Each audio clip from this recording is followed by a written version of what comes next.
While we were overseas, our mission was also unclear.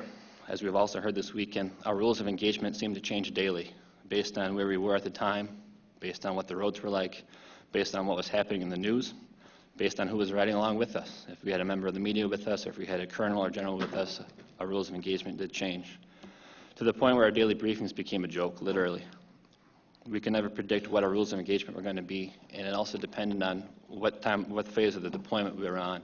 When we first got to theater, like I said, we didn't have armor, we just had hillbilly armor, so we were told to always keep our rifles out the window and to engage when we feel threatened.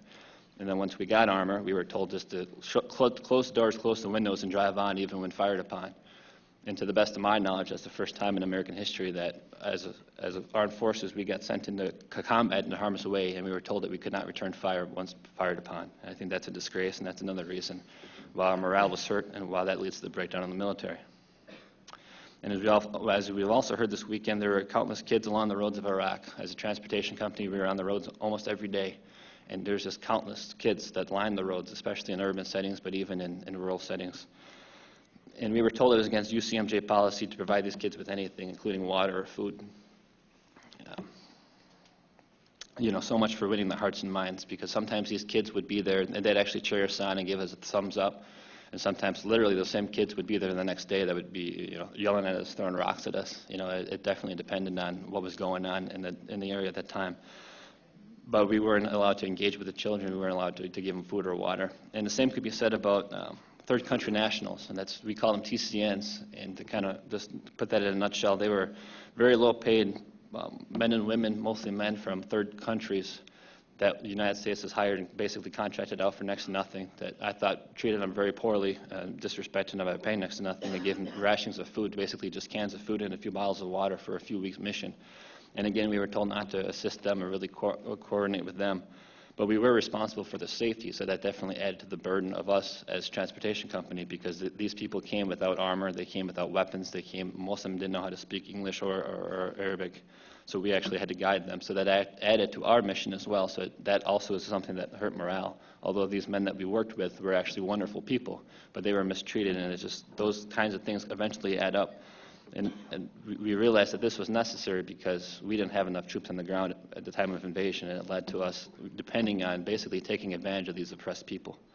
And to add insult to injury, those of us both in the military and those of these people who were making next to nothing would be driving down the roads. I made around $30,000 a year while I was overseas, and we'd be passed by the contractors that we just heard about that were making at least 3 or 4 times what we were making.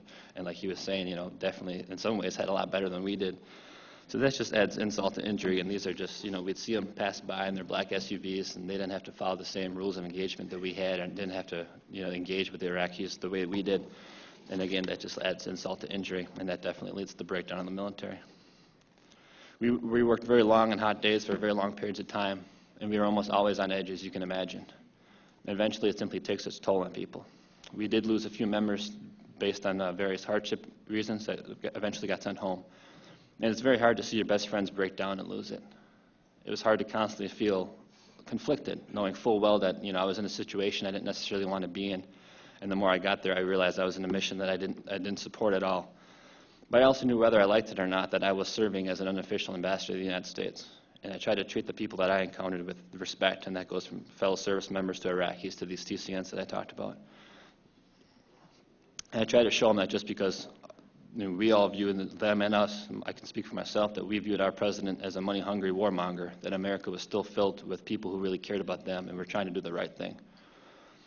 I believe the best way that we could do that for the Iraqi people, and I think my year in service proved that, was to get out of their way and to allow them to start rebuilding the land that they want, the way that they want it. We can and we should help them with this, but our current occupation is doing more to deter that than it is actually assisting that. I moved equipment for Iraq for over a year, and I know the process is a very long and difficult process, and it's very time-consuming.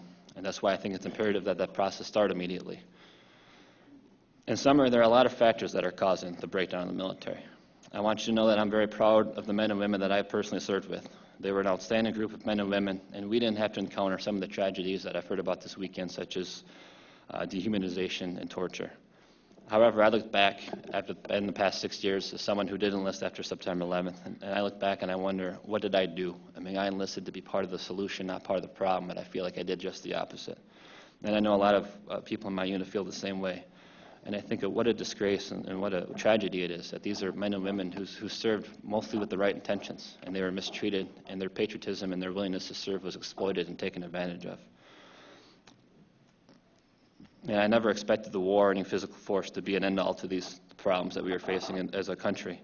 Clearly, dealing with real terrorism is going to require a lot more than force. It's going to deal with an examination of foreign policy and oppression and global poverty and those type of serious issues that we should be dealing with. But I did at least hope that our leaders would use the armed forces to help secure our country and to help other countries in a good way. And perhaps I was naive to think that.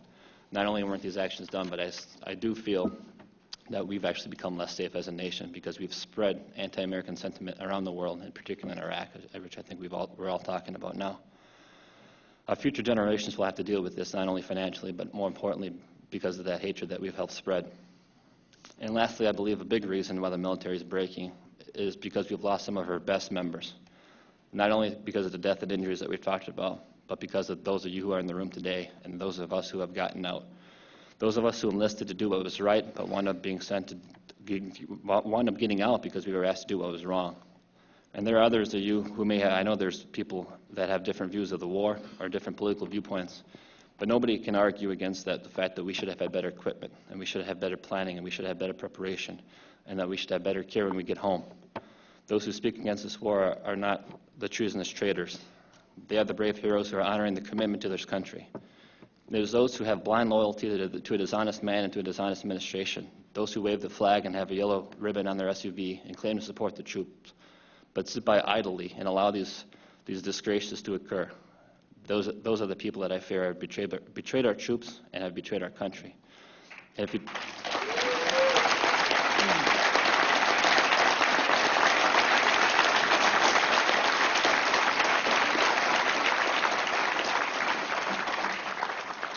And lastly, I believe if you truly want to support the troops, the best way you can do that is to oppose this war, to help bring this war to an end, to help end this war that we never should have been sent to in the first place. And thank you all so much for being here.